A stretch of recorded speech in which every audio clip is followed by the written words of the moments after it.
হযরত যায়েদ ইবনে দাসিনা রাদিয়াল্লাহু তাআলা উনাকে যখন হত্যা করবে সব কিছু প্রস্তুত হয়ে গেছে, উনার মৃত্যুর পূর্বে ওই আবু সুফিয়ান এসে বলতেছে, তোমার মৃত্যুর পূর্বে একটা কথা তোমারে কই, একটা কথা।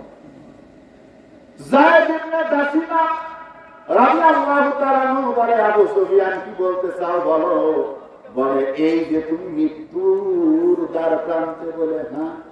বলে, এইটা এই সময় যদি তোমার জায়গায় তোমার পরিবর্তে মুহাম্মদ সাল্লাল্লাহু আলাইহি ওয়াসাল্লামকে রাখা হয়, তোমাকে বাদ দিয়ে মুহাম্মদ সাল্লাল্লাহু আলাইহি ওয়াসাল্লামকে যদি কতল করা যায়, তাহলে তুমি কি মনে করো?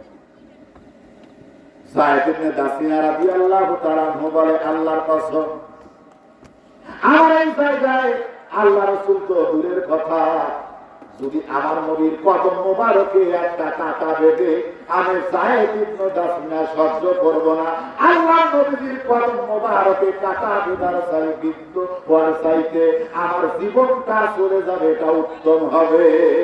এটাকে বলে হুব্বুর রাসূল সাল্লাল্লাহু আলাইহি ওয়াসাল্লাম মিনাল ঈমান। এই যে বাবু হুব্বুর রাসূল সাল্লাল্লাহু আলাইহি ওয়াসাল্লাম মিনাল ঈমান, এই হুব্বুর রাসূল, রাসূলের পূর্বে যে আলিফ লাম আছে বাবা, এটা কিন্তু এসতে গেরা কিনা যে তুমি উড়া দিলা বাবা। এই আলিফ লামটা হলো আহাদি, এই আলিফ লাম দ্বারা আমার রাসূল সাল্লাল্লাহু আলাইহি ওয়াসাল্লামকে বুঝাইছে হুব্বুর রাসূল সাল্লাল্লাহু আলাইহি ওয়াসাল্লাম মিনাল ঈমান।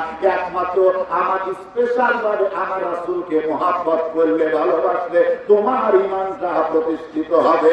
তোমার পিতামাতা সারা পৃথিবীর সমস্ত মর্যাদাবান মানুষের মর্যাদা থেকে আমার রাসূলের মর্যাদা যতক্ষণ পর্যন্ত তোমার অন্তরে প্রতিষ্ঠিত না হবে, তোমার এই আকীদা না জন্মাবে, ততক্ষণ পর্যন্ত তুমি মুসলমান ঠিক না, তুমি সঠিক ঈমানদার না। এটা ইমাম নববী রাহমাতুল্লাহ মুসলিম শরীফের সরাহ শরহে মুসলিম নববীর মধ্যে উল্লেখ করেছে।